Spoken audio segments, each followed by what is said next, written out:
నమస్కారం. ముందుగా ప్రేక్షకులందరికీ ఉగాది సంవత్సర శుభాకాంక్షలు. అసలు ఉగాది పండుగ అంటే ఏంటి? ఉగాదిని మనం ఎందుకు జరుపుకుంటాం? ఉగాదికి 6 రుచులు అనేది ఎందుకు ప్రత్యేకంగా ఈ 6 రుచులను షడ్రుచులుగా చెప్పుకుంటున్నాం అనే విషయాలను మనకు తెలియజేయడానికి మనతో పాటు స్టూడియోలో ఉన్నారు బ్రహ్మశ్రీ తెంపల్లె దినకటి శర్మ గారు. వారితో మాట్లాడేద్దాం. గురుగారు నమస్తే. పరమేశ్వరార్పితం. గురుగారు, అసలు ఉగాది పండుగని ఎందుకు జరుపుకుంటాం? దాని ప్రాముఖ్యత ఏంటి? తప్పకుండానమ్మా. శుక్లాంబరధరం విష్ణుం శశివర్ణం చతుర్భుజం ప్రసన్నవదనం ధ్యాయేత్ సర్వవిఘ్నోపశాంతయేత్. అగజానన పద్మార్కం గజాననం అహర్నిశం అనేకదంతం భక్తానాం ఏకదంతం ఉపాస్మహే. జ్ఞానానందమయం దేవం నిర్మలస్ఫటికాకృతిం ఆధారం సర్వవిద్యానాం హయగ్రీవం ఉపాస్మహే. అమ్మా టీవీ ప్రేక్షక మహాశయులందరికీ కూడా ఉగాది శుభాకాంక్షలు. ఈరోజు విశేషించి ఉగాది మీ అందరి గురించి అమ్మా టీవీ చాలా గొప్పదైనటువంటి విశిష్టమైనటువంటి ఒక కార్యక్రమాన్ని చేపట్టింది. ఈ కార్యక్రమ అంగభూతంగా అసలు విశేష సమాహారం ఏమిటి, ఉగాది అంటే ఏమిటి, ఈ ఉగాది ఎందుకు జరుపుకోవాలి, ఈ ఉగాది యొక్క విశిష్టత ఏమిటి మొదలైనటువంటి ప్రశ్నలను సంధించారు. దానికి మొట్టమొదట యుగములకు మొట్టమొదటి రోజు ఏదైతే ఉన్నదో అది ఉగాది. ఇక్కడ చైత్రమాసే జగద్బ్రహ్మ ససర్జ ప్రథమేహని వత్సరాదౌ వసంతాదౌ రసరాజ్యే తథైవచ. మొట్టమొదట ప్రభవనామ సంవత్సరంలో యుగములకు మొట్టమొదటి యుగంలో ఆది యుగం. ఆ యుగంలో చైత్రమాసంలో కృష్ణపక్షంలో శుక్లపక్షంలో బ్రహ్మ తన సృష్టిని ప్రారంభించటానికి ప్రథమ యామంలో బ్రహ్మ ముహూర్తంలో పాడ్యమి రోజున సృష్టి ప్రారంభం చేశారు. అలాంటి ఆ సృష్టి ప్రారంభం చేసినటువంటి రోజుననే ఉగాదిగా మనం అనూచానంగా జరుపుకుంటున్నామని ఒక నానుడి. అయితే ఈ ఉగాది రోజు ఏమేమి కార్యక్రమాలు చేయాలి మొదలైనటువంటి ప్రశ్నలు ఇక్కడ ఉత్పన్నమైతే, మొట్టమొదటిగా ఈ ఉగాది అనేటటువంటి విషయంలో మనం సాధారణంగా చూస్తూ ఉంటాం, ప్రకృతి మనము కూడా సమాయత్తమవుతాం. ఉగాదికి ఎలా సమాయత్తమవుతాము అంటే ప్రకృతి అంతా కూడా శోభాయమానమై శోభిల్లుతుంది. రాలిన ఆకులన్నీ కూడా లేత ఆకులను మారాకులను హత్తించుకుంటాయి. సమస్తమైనటువంటి వృక్షములు కూడా వృక్షజాతులు చెట్లు చేమలు అన్నీ కూడా చిగిర్చి లేత చిగుళ్ళతో ఉంటాయి. అలా మావి చిగురులను లేదా లేత మావి పూతను మేసినటువంటి కోకిలలు కుహూనాదములతోటి ఉగాదికి స్వాగతం పలకడం ప్రారంభిస్తాయి. ఏమండి, మల్లెల సౌరభవము అలాగే వేపపూత సుగంధము మోసుకొస్తుంది. మలయమారుతం చక్కనైనటువంటి గాలులతోటి ఇంపైనటువంటి నాదములతో ప్రకృతి పరవశిస్తూ ఉంటుంది. ఈ పరవశము మనిషి యొక్క సమస్తమైనటువంటి జంతుజాలము జీవజాలము యొక్క హృదిని చూరగొంటుంది. ఇదే ప్రకృతి అండి, ఇదే ఉగాది. కొత్తగా చెప్పుకోక్కర్లేదు. అంటే ఇక్కడ భగవత్ తత్వంలో ఏ పండుగ ఉన్నదో ఆ పండుగకు ప్రకృతి అంతా కూడా సమాయత్తమవ్వడం అనేటువంటిది ఒక గొప్ప విషయం. మనం గమనిస్తే ఇక్కడ ఈరోజు ప్రథమయామంలో ప్రారంభించినటువంటి ఉగాది 9 రోజుల పర్యంతము జరుగుతుందండి ఈ పండుగ. మొట్టమొదటి రోజు ఈరోజు ఉగాదిన అభ్యంగన స్నానం చేయడం, పారాది శిరఃపర్యంతము నూనె అలుముకుని నువ్వుల నూనె చక్కగా గంగను స్మరించుకుని శిరస్నానం చేయాలటండి.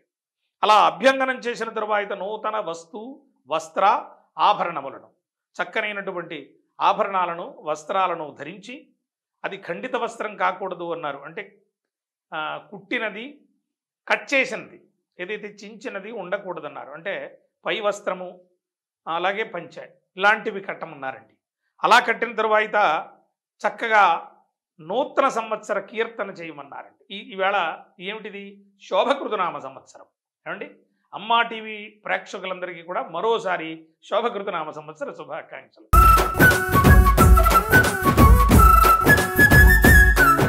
ఎందుకంటే మొట్టమొదటిగా ఆ మంచి సంవత్సరం శోభకృతు అసలు శోభకృతువు అనేటటువంటి విషయానికి ఈవేళ దానిని ఎలా కీర్తించాలి అంటే, కీర్తించటానికి ముందు అసలు శోభకృతువు అంటే ఏమిటో తెలుసుకుందాం. శోభకృతువు అనగానే శోభాయమానమైనటువంటి ప్రకృతిని కలిగి ఉండేటటువంటిది అని అర్థం. ఈ సంవత్సరం అంతా కూడా అందరూ కూడా చాలా ఆహ్లాదభరిత వాతావరణంతో ఉంటారట. చక్కనైనటువంటి కీర్తనలను వింటూ ఉంటారట. కళ్ళన్నీ కూడా మంచినే చూస్తాయట. చెవులన్నీ కూడా చక్కనైనటువంటి శ్రావ్యమైన మంచి మాటలను మాత్రమే వింటాయి. వినేటట్టుగా ప్రకృతి చేస్తుంది. అలా ప్రకృతి ఉంటుంది. అంటే మనిషి, ప్రతి జీవి యొక్క, మనిషే కాదు పిపీలకారి బ్రహ్మపర్యంతము కూడా ఈ సంవత్సరము ఆహ్లాదభరిత వాతావరణం మాత్రమే ఉంటుంది. ఎవరూ కూడా దుఃఖభాజనులు అనేటువంటి మాటే ఉండదట. శోభకృతువు శోభాయమానమైనటువంటి కార్యక్రమములను జరిపించేటటువంటిది అని అర్థం. ఏమండి, అలాంటి శోభకృతనామ సంవత్సరంలో ఆ సంవత్సరాన్ని కీర్తించాలట. ఎలా కీర్తించాలి అంటే, మన దేవతా మందిరంలో ఉండినటువంటి దేవుడి దగ్గరికో, వెంకటేశ్వర స్వామి, ఆదిత్యం అంబికా విష్ణుం గణనాథం మహేశ్వరం పంచాయతనం ఉంది కదా, అక్కడికి వెళ్ళాలి అండి.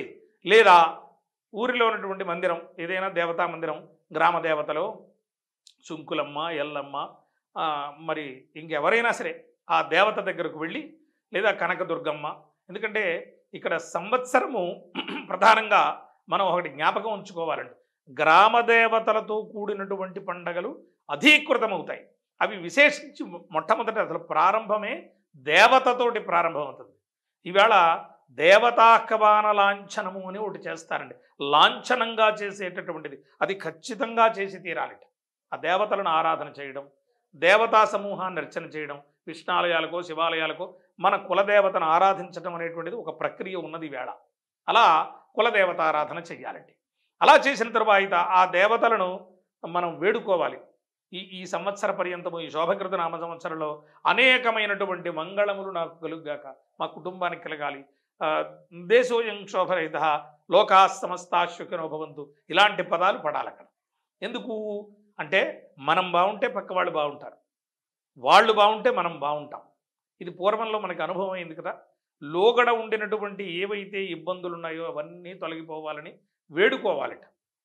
అలా వేడుకున్న తరువాత వసంతరాత్రి కలశ స్థాపన, వసంత నవరాత్రి కలశ స్థాపన అన్నారు. ఇది 9 రోజుల పండుగని చెప్పుకున్నాం కదా. ఈవేళ ఈ వసంత నవరాత్రులకు సంబంధించినటువంటి ఒక కలశమును ఆవాహన చేయాలి.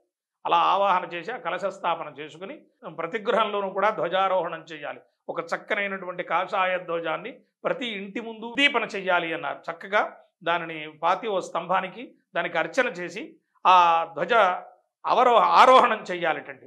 అలా ఆరోహణ చేసి ధ్వజారోహణం చేసిన తరువాత కీర్తించాలిట. ఆ సంవత్సరంలో ఇలా దేదీప్యమానంగా మా గృహం అంతా కూడా, ఈ సమస్తమైనటువంటి ఈ గ్రామం అంతా కూడా, ఈ దేశం అంతా కూడా, ప్రకృతి అంతా కూడా, ప్రపంచం అంతా కూడా శోభాయమానంగా ఉండాలని వేడుకోవాలిట.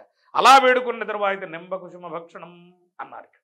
ఏమండి, శర్కరాదవు, చక్కనైనటువంటి బెల్లం, కొత్త బెల్లం, అలాగే అరటిపళ్ళు, వివిధ రకాలైనటువంటి ఫలములు, అలాగే నింబకుసుమ భక్షణం, ప్రత్యేకించి వేపపూత, బెల్లము, కొత్త మామిడికాయ, వీటిని కలిపినటువంటి ప్రసాదాన్ని సర్వులు కూడా తీసుకోవాలన్నారు. ఆ పంచాయతన అర్చన ఏదైతే ఇంట్లో దైవ మందిరం ఉందో ఆ దేవతా మందిరానికి నివేదన చేసి ఆ ప్రసాదాన్ని కుటుంబ సభ్యులందరూ కూడా తీసుకోవాలని చెప్పారు. తర్వాత దీనికంటే ముందు ఈరోజు ప్రత్యేకించి బ్రహ్మపత్రార్చన, మొట్టమొదటి దేవతార్చన చేస్తున్నాం కదా, దాంట్లో బ్రహ్మదేవుణ్ణి అర్చన చేయాలటండి. ఈరోజు మొట్టమొదటిగా అర్చన చేయాల్సిన దేవతలలో గ్రామదేవతతో పాటుకు బ్రహ్మని కూడా దమనపత్రము అని ఓ పత్రం ఉంది, ఇదిగో ఇక్కడ పెట్టాం. ఆ పత్రంతో అర్చన చేయాలటండి. ఇలా అర్చన చేసిన తరువాత ఈ ప్రసాదం తీసుకుని ప్రపాదానము అని చెప్పారండి. ఒక ఉదకుంభదానం, నిండైనటువంటి నీటి కుండను వెళ్ళే వాళ్ళకి దానం చేయాలి. ఆ వీధిలో వెళ్ళే వాళ్ళకి కానీ, మన ఇంటికి వచ్చిన వాళ్ళకి కానీ కాస్త తీర్థం తీసుకోండి అని ప్రసాదం ఇవ్వాలిట. ఏ ప్రసాదం ఇవ్వాలి? నీటిని, మంచినీటిని ఇవ్వడం, లేదా పానకాన్ని ఇవ్వడం, చలవ చెయ్యటానికి ఇమ్మని చెప్పారండి. ఇలా కాకుండా ఇంకా కొన్ని ప్రాంతాల్లో అనేక పప్పు దినుసుల్ని ఒక కుండలో పెట్టి పాత్రలో నింపి అది దానం చెయ్యడం అనేటువంటి విషయం కూడా ఒకటి ఉన్నది. తర్వాత రాజదర్శనం చెప్పాం కదా. రాజదర్శనం అంటే మనకు అన్నం పెట్టేవాళ్ళు ఎవరైతే ఉన్నారో వాళ్ళని దర్శించమన్నారు. అంటే జీతం ఇచ్చేవాడు, శాలరీ ఇచ్చేవాడు, ఆఫీసరో కాదండి. ఇక్కడ ఏం చెబుతోందంటే సమస్తమైన జీవజాలమునకు అన్నం పెట్టేది ఎవరు? భగవద్ దర్శనం. అందువల్ల భగవంతుడిని వేడుకోమన్నారండి. ఇలా దర్శనం చేసుకున్న తరువాత విశేషించి ప్రకృతిని వేడుకోవడం అనేటువంటిది ఒకటి ఉంది ఇక్కడ. ఏమిటి ప్రకృతిని వేడుకోవడం అంటే ప్రకృతి సమస్తము కూడా దయామయురాలైనటువంటి, మనకు దయను కలగజేసేటటువంటిది, దాక్షిణ్యమునిచ్చేటటువంటిది, యోగమునిచ్చేది, భోగమునిచ్చేది ఏదైతే ఉన్నదో అది మాతృదేవత.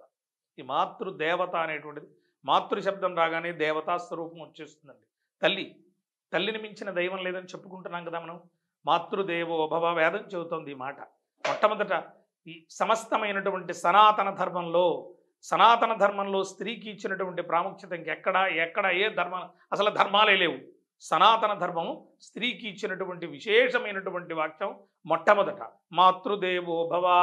తల్లికి దర్శనం చేసుకోండి, తల్లికి తమ సాష్టాంగ నమస్కారం చేసుకోమని చెబుతుంది.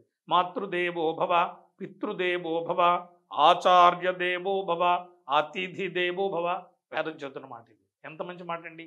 అలా తల్లి, ప్రకృతే తల్లి అండి. మనకి జన్మనిచ్చిన తల్లి, పెంచిన తల్లి, గురుపత్ని, అన్న భార్య, వీళ్లకు నమస్కృతులు కావాలట. ఏమండి ఇలా నమస్కారం చేసుకుని, అంటే ప్రకృతిని మనం కూడా తల్లిగా ఎలా భావన చేయొచ్చు అంటే, ఒక కవి అంటున్నాడు ఇక్కడ అమ్మ. ఏమండి ఇది అమ్మ టీవీ కదా, ఓ మాట అనుకుందాం. ఉదయించు భానుడు అంబ నుదుటిపై సింధురవర్ణమై ఒప్ప. సంస్కృతంలో అంబ అంటే అమ్మ. ఏమండి ఉదయించు భానుడు అంబ నుదుటిపై సింధురవర్ణమై ఒప్ప, వేపపూతల సుగంధ పరిమళంబు అమ్మను సన్నుతింప, వేసిన మావి పిందెలెల్ల మరకతారములవోలెగాన్ప, ప్రకృతి మాత పరవశము వర్ణింప శక్యమే ఏరికైనా. అంతే కదా, ప్రకృతిలో ఉండేటటువంటి సమస్తము కూడా అమ్మను సన్నుతిస్తున్నట్టుగా ఉంది. ఎలాగా అంటే ఆ వేపపూత సుగంధము అమ్మకు చల్లని గాలి వీస్తున్నట్టుగా ఉంది. ఇది కూడా మీరు చాలా జాగ్రత్తగా గమనిస్తే ఈ సమయంలో శ్రీరామనవమి వరకు కూడా ఈ 9 రోజులు ఏమిటంటే, ఈ నెల 2 నెలలు కొంచెం మారీ చోరడాంబరాది ఉపద్రవాలు వస్తాయి. అంటే దగ్గు, శ్వాస సంబంధమైన ఇబ్బందులు, కొన్ని పొక్కులు లాంటివి వచ్చి అమ్మవారు వచ్చిందని చెబుతారు. వీటన్నిటికీ కూడా వేపపూత వైద్యం అద్భుతంగా పనిచేస్తుంది. అలాగే కొత్త కళ్ళు కూడా కొంతమంది ఆ పడుకునేటటువంటి చోట పెడితే ఆ కళ్ళు వాసన, కళ్ళు వారపోయడం అనేటువంటిది ఒకటి కూడా ఉన్నది. పసుపు నీళ్లు కళ్ళు కలిపిపోయటం, దీనివల్ల ఏ విధమైనటువంటి దేవత దుష్టశక్తులు లోపలికి రాకుండా అటు నుంచి అటే వెళ్ళిపోతాయని ఒక నిర్ణయం. ఏమండి ఇలా ఆ అమ్మను ఆ వేపపూత సుగంధంతో సేద తీరేటట్టుగా చేస్తోంది ప్రకృతి. మీరు గమనించారో లేదో. ఆ తర్వాత వేసిన పిందెలెల్లా, ఆ మామిడి పిందెలు ఉన్నాయి కదా, ఆవిడికి మణిహారంలా శోభిల్లుతున్నాయట అని చెబుతోంది. ప్రకృతి వర్ణనండి. అలాంటి ప్రకృతి ఉదయించేటటువంటి భానుడు ఆవిడ నుదుటిపైన సూర్యబింబంలా ఉన్నాడు అని ఓ కవి వర్ణన. బాగుంది కదండి. ఇలా ప్రకృతిని వర్ణిస్తూ ఉండేటటువంటి సమయంలో ఆ ప్రకృతిని అలా నమస్కృతులు అయిన తరువాత మొట్టమొదటిగా జయకేతనం ఎగరేసిన తరువాత మనం వెళ్ళి ఏదైనా ఆలయంలో పండిత సమక్షంలో పంచాంగ శ్రవణం చేయాలన్నారండి. ఈ పంచాంగ శ్రవణం అనేటటువంటిది, అసలు పంచాంగం అంటే ఏమిటి అనేది తెలియాలి కదా. మొట్టమొదట తిథేశ్చ శ్రియమాప్నోతి వారాత్ ఆయుష్యవర్ధనం. ఈ పంచాంగ శ్రవణంలో మొట్టమొదట చెబుతున్నది ఏంటి అంటే పంచాంగ శ్రవణం చేయడం. ఈ పంచాంగ శ్రవణం చేయడం వలన ఫలితం ఏమిటి, పండిత సభలో చేయడం వలన అనే దానికి శ్రీకళ్యాణ గుణావహం రిపుహరం దుస్తప్రదోషాపహం గంగాస్నాన విశేష పుణ్యఫలదం గోదాన తుల్యం నృణాం ఆయుర్వృద్ధిదముత్తమం శుభకరం సంతాన సంపత్ప్రదం నానాకర్మ సుసాధనం సముచితం పంచాంగమాకర్ణ్యతాం. పంచాంగ శ్రవణం చేయడం వలన శ్రీ కళ్యాణ గుణావహం అమంగళములు తొలగిపోతాయట, మంగళములు కలుగుతాయట, సమస్తమైనటువంటి పాపాలు పోతాయి, గంగా స్నానం చేసినటువంటి ఫలితం వస్తుంది. ఏ పని అయినా అతి తేలికగా చెయ్యటానికి ఉద్యుక్తుడవుతాడు, ఉద్యమిస్తాడు. బద్ధకం ఉంటుందండి కొంతమందికి. చేద్దాంలే, రేపు చేద్దాం, చాలా టైం ఉందనుకుంటారు. తత్క్షణం చేయాల్సినటువంటి అగత్యాన్ని తెలియజేస్తుంది పంచాంగం. ఇది అతి రహస్యం, రాసేసుకోవచ్చు మీరు. పంచాంగం వినడం వలన, పంచాంగమును తెలుసుకోవటం వలన బద్ధకం పోతుందిట. ఎందుకు అంటే మనిషి జీవితం చాలా బుద్భుతప్రాయం. రేపు ఏం జరుగుతుందో మనకు తెలియదండి. ఒక్కసారి ఎక్కడైనా ఓ చోట మనం ఇరికిపోయాము అంటే బయటికి రావడం కష్టం. దాంట్లోంచి కొన్ని రోజులు పట్టచ్చు, నెలలు పట్టచ్చు, సంవత్సరాలు పట్టచ్చు. తెల్లవారేటడికి మనం 16 సంవత్సరాల వయస్సులోంచి 50లోకి వెళ్ళిపోతాం. అయ్యో ఎంత వయస్సు అయిపోయింది అని బాధపడతాం. అందువల్ల ఆ వేళ చేయాల్సింది 10 రోజుల పని, 10 నెలల పని, 10 సంవత్సరాల పని ముందర చేసేయమన్నారండి పెద్దలు. దానికి ఉపయుక్తమైనటువంటి విషయం ఏంటంటే పంచాంగం వాళ్ళని పరిగెట్టింపు చేస్తుంది. ఇది చాలా జాగ్రత్తగా గమనించాలి యువత.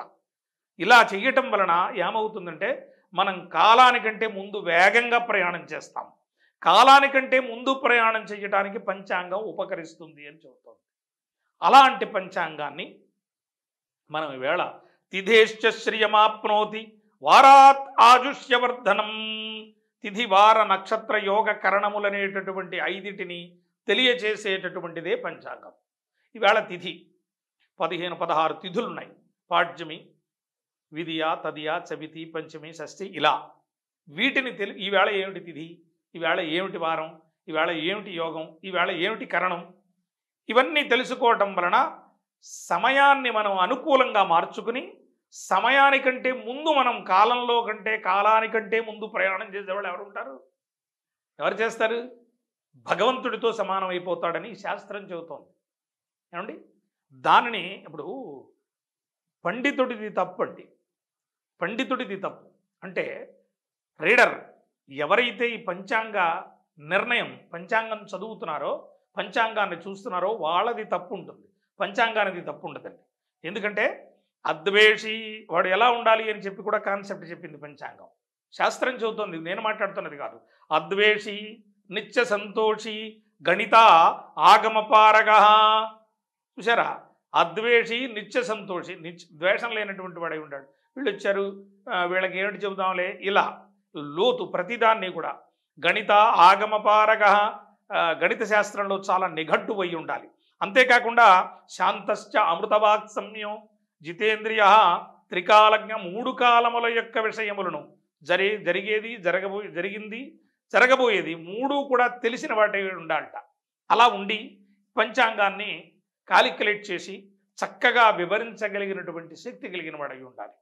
ఇలా ఉండి ఈ పంచాంగ విషయాలన్నింటినీ కూడా సవిస్తరంగా తెలియజేసేటటువంటి వారి దగ్గరకు వెళ్ళి ఈ పంచాంగ విషయములన్నీ కూడా తెలుసుకోవడం వలన అద్భుతమైనటువంటి యోగ భోగములు మానవ జీవితానికి కలుగుతాయి అని చెప్పబడి, అలాంటి ఈరోజు విశేషించి ఈ సంవత్సరంలో నవనాయక ఫలములు అని ఉన్నాయి. ఈ 9 కూడా గ్రహములు ఏ నాయకత్వం వహిస్తే ఏ అనుభూతులు మానవ జీవితాలలో ఈ భూమండలంలో కలుగుతాయో తెలియచేస్తున్నారు. దాంట్లో ప్రత్యేకించి ఈ సంవత్సరాన్ని శోభకృతునామ సంవత్సరము అన్నారు. ఆ శోభకృతునామ సంవత్సరం అవ్వడం వలన శోభనే వత్సరే సర్వసస్యానామతివృత్తజ నృపాణం స్నేహమన్యోన్యం ప్రజానాంచ పరస్పరం. అద్భుతమండి. ఇక్కడ శోభకృతు అనగానే మనుషుల యొక్క హృదయములు ఎదటి వారిని అర్థం చేసుకునేవిగా మారిపోతాయి. సాదృశాభవతు, వచ్చిన వాళ్ళు వాళ్ళకేదో దెబ్బ తగిలింది నాకెందుకు అనుకుంటారు, వీళ్ళు కూడా బాధపడేలా ఉంటారు. అంటే వాళ్ళ మనస్సిరిగి వీళ్ళు ప్రవర్తించడం జరుగుతుంది. ప్రతి వాళ్ళు కూడా అందరూ కూడా ఆహ్లాదభరిత వాతావరణంలో ఉంటారు. ఈ సంవత్సరం అంతా కూడా సర్వసస్యములు చక్కగా పండుతాయట. ప్రత్యేకించి రాజులు ప్రజలు అన్యోన్యం సహకరించుకుంటూ ఉంటారట. పరిపాలన ప్రజల హృదయాలను చూరగునే విధంగా ఉంటుంది అన్నారండి. దానితో పాటుగా గృహములన్నీ కూడా, ప్రభుత్వ కార్యాలయాలు అన్నీ కూడా, దేవాలయాలు సమస్తము కూడా విశేషమైనటువంటి వాద్యఘోషలతో మంగళకరమైనటువంటి నినాదములతో ఉంటాయి అని చెప్పారండి. దానితో పాటుగా ఈ సంవత్సరంలో నవనాయక బలములలోకి వెడితే రాజు బుధుడై ఉన్నాడు. రాజు బుధుడై ఉండడం వల్ల గాలులు ఏర్పడతాయి. అవి మందంగా ఉంటాయి. మధ్యమమైనటువంటి వర్షాలు కురుస్తాయి. రాజులు కోపతాపాలు విడిచి శాంతంగా ఉంటారు. 2వ పంట బాగుగా ఫలిస్తుంది. రచయితలకు అభివృద్ధికరంగా ఉంటుంది. ఆరోగ్యవంతులుగా ఉంటారు ప్రజలందరూ కూడా. సుభిక్షమైనటువంటి వర్షాలు కురుస్తాయి. తర్వాత మంత్రి శుక్రుడయ్యాడు. అందువల్ల మంత్రి శుక్రుడు వల్ల సర్వసస్యములు సమృద్ధిగా ఉంటాయి. సువృష్టికరమైనటువంటి వాతావరణం ఉంటుంది. ప్రజలందరూ కూడా వారి వారి ఆచార వ్యవహారాలని పాటించడానికి మక్కువ చూపుతారు. ఆ తరువాత సేనాధిపతి గురువు అయ్యారండి. దీని వలన భూలోకంలో చక్కని వర్షాలు కురుస్తాయి.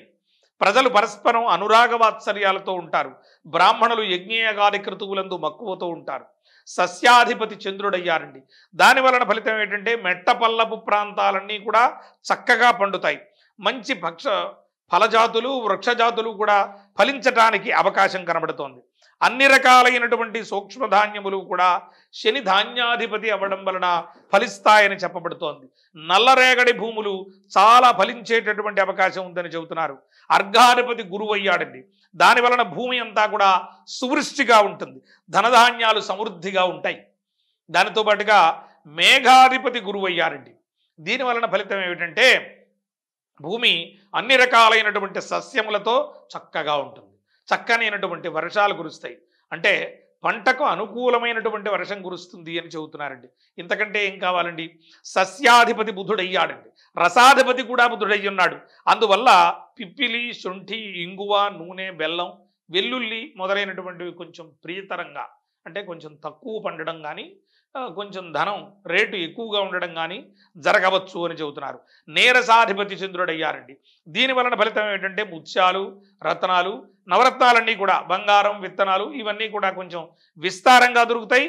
అనుకూలమైనటువంటి లభ్యత ఉంటుంది వీటిపైన అని చెబుతున్నారు. తర్వాత ఈ సంవత్సరంలో పశుపాలకుడు, పశువుల్ని పరిపాలించేవాడు, విడిచిపెట్టేవాడు, వీళ్ళిద్దరూ కూడా బలరాముడు, శ్రీకృష్ణుడు అయ్యారండి. దీని వలన చాలా పశువులకు చక్కనైనటువంటి పంట, విశేషమైనటువంటి పచ్చిమేత దొరుకుతుంది అని చెబుతున్నారు. బహుక్షీర ప్రదాగాభ సర్వే వ్యాధి వివర్జితా గోష్ఠాద్బహి ప్రాపణంతు శ్రీకృష్ణేన కృతం తదా. ఏమంటున్నారండి? సమస్త ప్రాణికోటికి వ్యాధులు లేనటువంటి జీవితం ఉంటుంది, ఆరోగ్యంగా ఉంటాయి. గోజాతి చక్కని పాలన ఇస్తుంది. అంతేకాకుండా ధరలు సమస్థితిలో ఉంటాయి, సామాన్య మానవులకు అందుబాటులో ధరలు ఉంటాయి. లోగడ కంటే ధనం బాగుంటుంది. ఏమండి? అందరూ కూడా వాళ్ళు నడిచేటటువంటి తీరు లోగడ కంటే ఉన్నతంగా ఆలోచిస్తారట. ఎవ్వరూ కూడా ఈ సంవత్సరంలో 12 రాసుల వారు కూడా నష్టపోయేటటువంటి అవకాశం లేదు అంటున్నారు. ఏదో ప్రకారంగా మొబిలైజ్ అయిపోవటానికి, నడవటానికి, వాళ్ళు కొంత సముపార్జించుకోవటానికి అవకాశం ఈ సంవత్సరం ఇస్తుంది. ఎందువల్ల అంటే బుధుడు, శ్రీకృష్ణుడు పశుపాలకుడు, పశువుల్ని పరిపాలించేవాడు కానీ, దొడ్డపెట్టేవాడు కానీ, విడిచిపెట్టేవాడు కానీ బలరాముడు, శ్రీకృష్ణుడు అయినారు. వాళ్ళిద్దరూ కూడా చక్కగా కలిసి సారూప్య సాంగత్య సామీప్యాలతో ప్రయాణం చేస్తున్నారు కనుక అద్భుతాలు సృష్టించవచ్చు. ఈ సంవత్సరం సర్వ ప్రాణికోటికి కూడా చాలా శుభస్కరమైనటువంటి, శోభాయమానమైనటువంటి వాతావరణం ఉంటుంది అని చెబుతున్నారు. అంతేకాకుండా వాయునామకము అనేటటువంటి ఒక మహామేఘం ఈ సంవత్సరంలో చక్కనైనటువంటి వర్షాలను ఇస్తుంది అని చెబుతున్నారు. ఇహ పాక్షిక చంద్రగ్రహణం ఈ సంవత్సరంలో ఆశ్వయుజ పూర్ణిమ శనివారం రాత్రి రాహుగ్రస్త చంద్రగ్రహణం పడుతోంది. పాక్షిక చంద్రగ్రహణం ఇది మేషరాశి వారు, అశ్వని నక్షత్రం వారు చూడకూడదు. అందువల్ల కొంచెం దానికి అనుగుణమైనటువంటి దాన ధర్మములు, వ్యవహారములు చేసుకోవలసినటువంటి విషయం. ఈ సంవత్సరంలో గంగా నదికి పుష్కరములు. అందువల్ల 22/4/2023 నుండి 3/5/2023 వరకు కూడా గంగా నదికి 12 రోజులు కూడా విశేషంగా పుష్కరములు కనుక గంగా నది కాశీ క్షేత్రంలోనికి వెళ్ళి అక్కడ నదీ స్నానం చేసి గంగా మాతృకకు నమస్కారం చేసుకోవలసినటువంటి అవసరం. ఒకవేళ వెళ్ళలేనటువంటి వాళ్ళు, వృద్ధులు, అనారోగ్యగ్రస్తులు, బాలురు మొదలైనటువంటి వారు అక్కడ ఎవరైనా వెళ్ళి తెచ్చినటువంటి గంగను తీసుకుని, గంగను స్మరించుకుని స్నానం చేయటం వలన అదే విధమైనటువంటి ఫలితం ఉంటుంది అని శాస్త్ర ప్రమాణం. విశేషించి ఈ సంవత్సరంలో సంక్రాంతి పురుషుని యొక్క లక్షణములను బట్టి కూడా ఈ సంవత్సర ఫలితాంశాన్ని తెలుసుకోవచ్చు. ఎలాగా? సంక్రాంతి పురుషుడికి ధ్వాంక్షుడు అని పేరుందిట.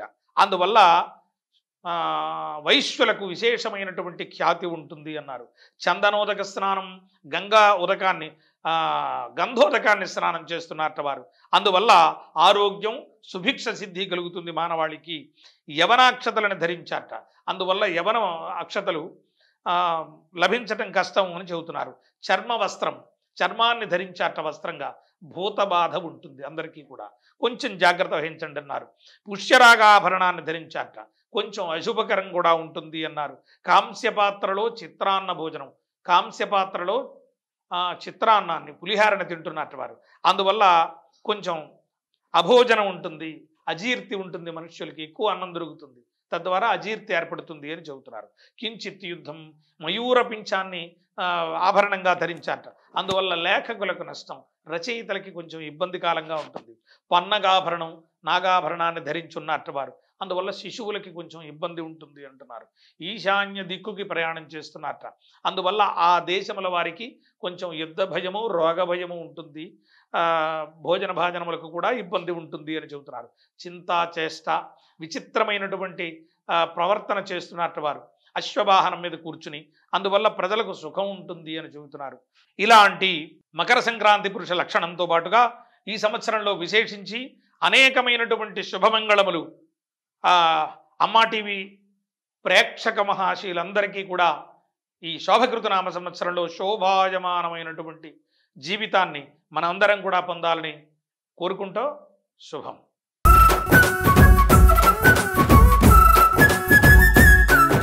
గురువుగారు, ఉగాది యొక్క ప్రాముఖ్యత గురించి మా ప్రేక్షకులకి చాలా బాగా తెలియజేశారు. అలాగే ఉగాదిలో మొదటగా 12 రాశుల వారికి ఎలా ఉండబోతుంది, మొదటగా మేషరాశి వారికి ఈ సంవత్సరం ఎలా ఉండబోతుందో ప్రేక్షకులకు తెలియజేయండి. తప్పకుండానమ్మా. 12 రాశుల వారికి ఈ సంవత్సరం శోభకృతనామ సంవత్సరంలో ఎలా ఉండబోతుందో తెలియజేస్తాను. మొట్టమొదటిగా మేషరాశి. మేషరాశి వారికి ఆదాయం 5, వ్యయం 5, రాజపూజ్యం 3, అవమానం 3. సంఘంలో గౌరవాదరాభిమానాలు పెరుగుతాయి. గతం కంటే మంచి ఫలితాలు సూచించబడుతున్నాయి. ఉద్యోగస్తులకు ట్రాన్స్ఫర్లు అయ్యేటటువంటి అవకాశం ఉంది. భార్యాభర్తలు అవగాహనతో మెలగడం మంచిది. కొంతవరకు ఆర్థిక ఇబ్బందులు తొలగుతాయి. వృత్తి విషయాల్లో రాణించేటటువంటి అవకాశం ఉంది. సమయానికి చేతికి ధనం అందుతుంది. ప్రధానంగా రాజగౌరవ సన్మానాదులు పొందేటటువంటి అవకాశం ఉంది. కళాకారులకు, సినీ క్రీడాకారులకు చక్కనైనటువంటి ఆహ్లాదభరిత వాతావరణం ఉంటుంది. విద్యార్థులు శ్రమించటం వల్ల ప్రథమ శ్రేణిలో ఉత్తీర్ణులవుతారు. ఈ రాశి వారికి అదృష్ట సంఖ్య 9.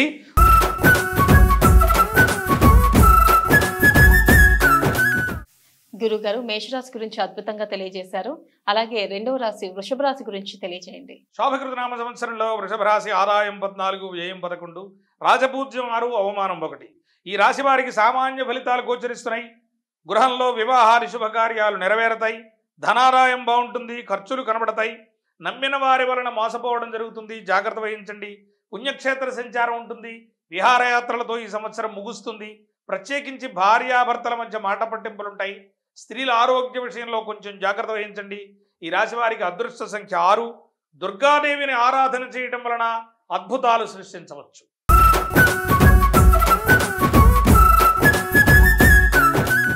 గురుగారు, వృషభ రాశి గురించి బాగా తెలియజేశారు. తర్వాత రాశి మిథున రాశి గురించి తెలియజేయండి. తర్వాత మిథున రాశి. శోభకృతనామ సంవత్సరంలో మిథున రాశి వారికి ఈ సంవత్సరం అంతా ఆదాయం 2, వ్యయం 11గా ఉంది. రాజపూజ్యం 2, అవమానం 4. అన్ని రంగాల వారు ఈ సంవత్సరం ముందుకు పోవడం అనేటువంటిది ఉంటుంది. పెండింగ్ వ్యవహారాలని పరిష్కారం అవుతాయి. భార్యాభర్తల మధ్య అన్యోన్యత పెరుగుతుంది.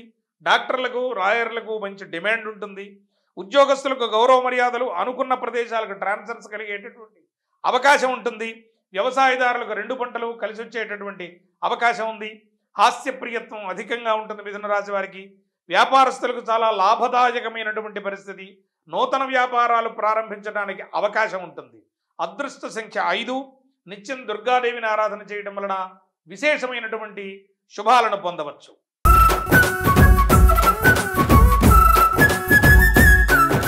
ఓకే గురుగారు, మిథున రాశి గురించి చాలా చక్కగా తెలియజేశారు. తర్వాత రాశి కర్కాటక రాశి గురించి తెలియజేయండి. తర్వాత శోభకృతనామ సంవత్సరంలో కర్కాటక రాశి ఆదాయం 11, వ్యయం 8, రాజపూజ్యం 5, అవమానం 4. కర్కాటక రాశి వారు ప్రశాంతంగా ఉంటారు. ఈ సంవత్సరం అంతా కూడా ఉపాధ్యాయ వృత్తుల వారికి చాలా రాణించేటటువంటి అవకాశం. అవరోధాలు ఏర్పడినప్పటికీ ఆ అడ్డంకుల్ని అధిగమించేటటువంటి పరిస్థితి కనబడుతుంది. రైస్ మిల్లర్స్కి చాలా యోగ్యకర కాలంగా చెప్పవచ్చు. కాంట్రాక్టర్లకు చాలా యోగ్యకర కాలం అని చెప్పవచ్చు. వివాహం కాని యువతీ యువకులకు ఖచ్చితంగా వివాహం అయ్యేటటువంటి అవకాశం కర్కాటక రాశిలో కనబడుతోంది. బద్ధకాన్ని వదిలి పనిచేయండి, మీకంటే అదృష్టవంతులుండరు. ఆరోగ్య విషయంలో కొంచెం జాగ్రత్తగా ఉండండి. ఈ రాశి వారి అదృష్ట సంఖ్య 2. రామాలయ దర్శనం చేయటం వలన అద్భుతాలను పొందవచ్చు.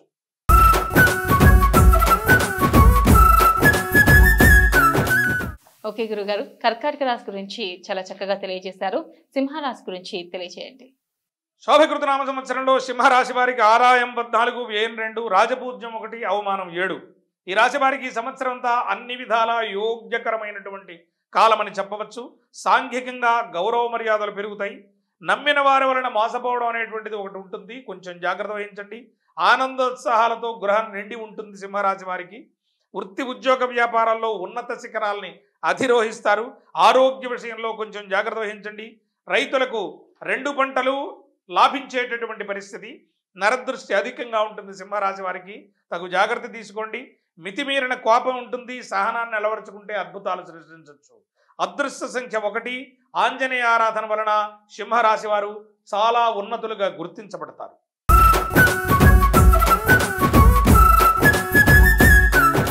ఓకే గురుగారు, సింహరాశి గురించి చాలా చక్కగా తెలియజేశారు. వారి లక్కీ నెంబర్ అలాగే వారి అదృష్ట దేవత గురించి కూడా తెలియజేశారు. చాలా ధన్యవాదాలు. తదుపరి రాశి గురించి, కన్యా రాశి గురించి తెలియజేయండి. శోభకృతనామ సంవత్సరంలో కన్యా రాశి వారికి ఆదాయం 2, వ్యయం 11, రాజపూజ్యం 4, అవమానం 7. గృహంలో వివాహాది శుభకార్యాలు జరిగేటటువంటి అవకాశం ఉంది.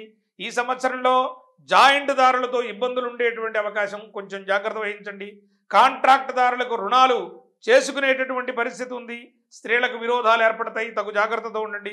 పెద్దల మాట పాటించడం వలన చాలా జాగ్రత్తలు జరిగేటటువంటి అవకాశం కనబడుతోంది. ముఖ్యంగా కోర్టు వ్యవహారాల్లో మీకు జయం కలిగేటటువంటి అవకాశం కనబడుతోంది.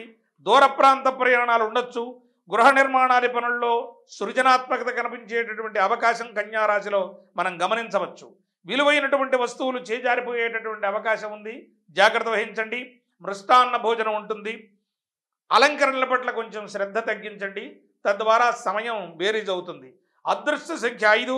గోసేవ చేయటం వలన కన్యా రాశి వారు జీవితంలో చాలా ముందుకు వెళ్ళేటటువంటి అవకాశం కనబడుతోంది.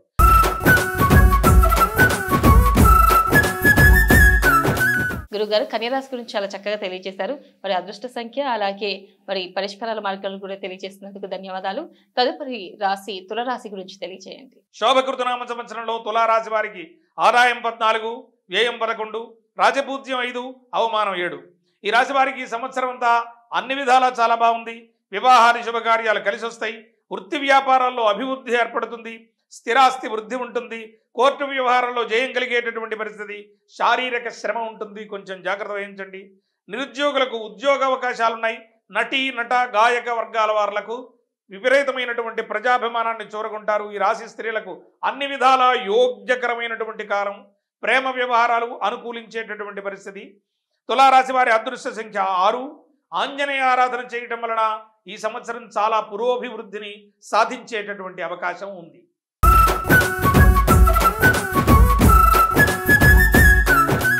గురుగారు, తులారాశి గురించి చాలా చక్కగా తెలియజేశారు. తదుపరి రాశి వృశ్చిక రాశి గురించి తెలియజేయండి. తదుపరి వృశ్చిక రాశి.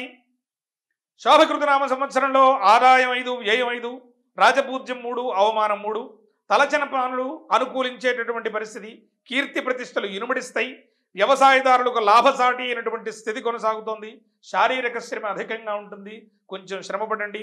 వ్యవసాయదారులకు 2 పంటలు లాభించేటటువంటి పరిస్థితి. నూతన వ్యాపారాలు విరమించుకోండి. నూతన కార్యాచరణతోటి ప్రణాళికలు వేసుకోవద్దు. నటీనట గాయక వర్గాల వాళ్లకు మంచి గుర్తింపు ఉంటుంది. సమాజంలో ఔషధ సేవ తప్పకపోవచ్చు. వృశ్చిక రాశి వారికి వాహనాలతో కొంచెం జాగ్రత్త వహించండి. గృహ వాతావరణం అంతా కూడా ఆనందకరంగా ఉంటుంది. జ్యేష్ఠ నక్షత్రం వారికి వృశ్చిక రాశిలో జ్యేష్ఠ నక్షత్రం 4 పాదాల వారికి ఖచ్చితంగా ఈ సంవత్సరంలో వివాహ యోగ్యకర కాలమని సూచించవచ్చు. అదృష్ట సంఖ్య 9. ఆంజనేయ ఆరాధన చేయడం వలన వృశ్చిక రాశి వారికి చాలా జీవితంలో పురోగామిత్వం ఉంటుంది.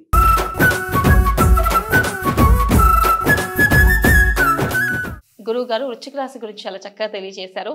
ధనుసు రాశి గురించి తెలియజేయండి. తదుపరి ధనుర్రాశి.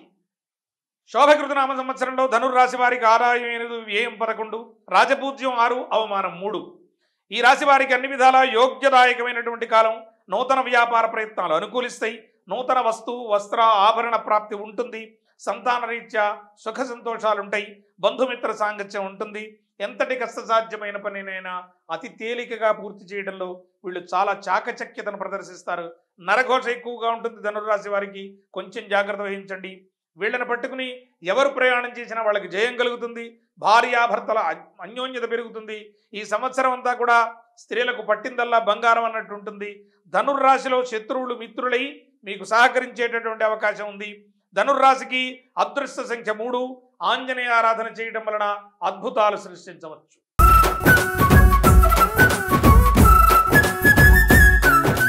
గురుగారు, తదుపరి రాశి మకర రాశి గురించి తెలియజేయండి. శోభకృతనామ సంవత్సరంలో మకర రాశి వారికి ఆదాయం 11, వ్యయం 5, రాజపూజ్యం 2, అవమానం 6. ఈ రాశి వారికి తగిన ఆదాయ గౌరవాలు ఉంటాయి.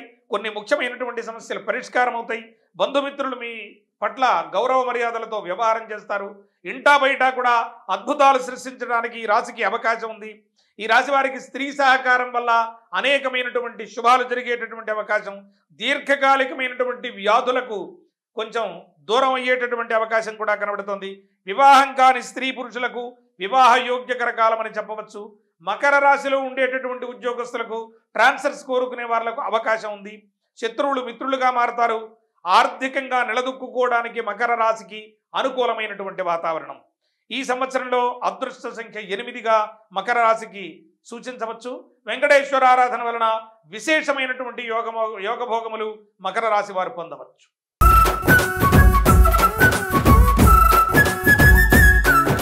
గురుగారు, కుంభరాశి గురించి తెలియజేయండి. అలాగే వాళ్ళ అదృష్ట సంఖ్య, వాళ్ళు ఏ ఏ పరిహారాలు పాటించాలి అనే విషయాలను తెలియజేయండి. శోభకృతనామ సంవత్సరంలో కుంభరాశి వారికి ఆదాయం 11, వ్యయం 5, రాజపూజ్యం 2, అవమానం 6. ఆచితూచి తీసుకునేటటువంటి నిర్ణయాలు సత్ఫలితాల బాట పట్టిస్తాయి మిమ్మల్ని. ఈ సంవత్సరం అన్నిటా బాగుంటుంది. అన్ని రంగాల వారికి కూడా కుంభరాశిలో చాలా యోగ్యకర కాలం. పనులు ఆలస్యమైనప్పటికీ కూడా నిదానంగా పూర్తి చేస్తారు. కుటుంబ సభ్యుల ఆరోగ్యంలో జాగ్రత్త అవసరం. ఆర్థికంగా ద్వితీయార్థం చాలా యోగించేటటువంటి పరిస్థితి. ఆర్థిక లాభాలుంటాయి. లోగడ పెట్టినటువంటి పెట్టుబడులు తిరిగి చేతికి అందేటటువంటి పరిస్థితి కనబడుతోంది. మిత్రులు శత్రువులుగా మారేటటువంటి ప్రమాదం. పూర్వం ఉండినటువంటి స్నేహాలు కూడా విరోధమయ్యేటటువంటి జాగ్రత్త తీసుకోవడం అవసరం. నేత్ర సంబంధితమైనటువంటి అనారోగ్య సమస్యలు ఉంటాయి, కొంచెం జాగ్రత్త వహించండి. వ్యాపారస్తులకు అధిక లాభాల బాట పట్టేటటువంటి పరిస్థితి కనబడుతోంది. కుంభరాశిలో ఇష్టమైనటువంటి భోజనాలు ఈ సంవత్సరంలో చేయడానికి, విందు వినోదాల వ్యవహారములలో పాల్పంచుకోవడానికి అవకాశం కనబడుతోంది. వ్యవసాయదారులకు శుభాల బాట పట్టేటటువంటి పరిస్థితి. అదృష్ట సంఖ్య 9. హనుమాన్ చాలీసా పారాయణ చేయడం వలన అద్భుతాలు సృష్టించవచ్చు.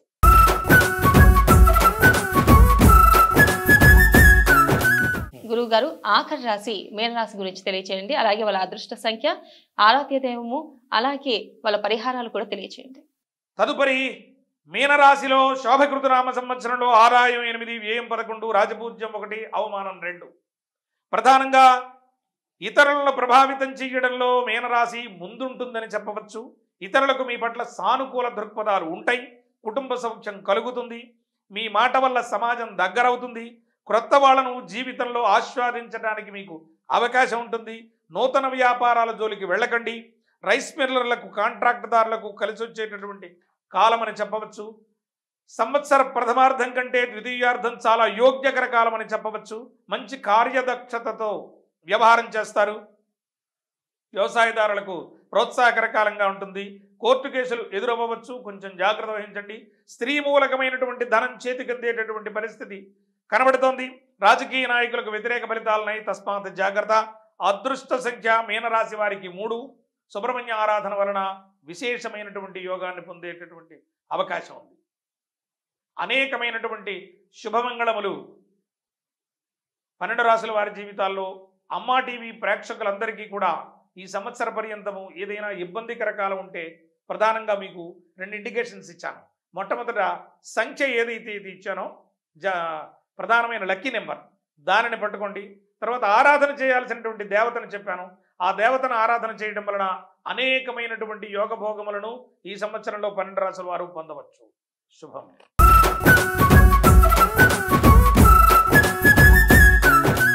చూసారు కదా ఉగాది పంచాంగం గురించి. అలాగే ఏ రాశుల వారికి ఎలా ఉంటుందో మరో కార్యక్రమంలో మళ్ళీ కలుసుకుందాం. అప్పటి వరకు చూస్తూనే ఉండండి అమ్మా న్యూస్.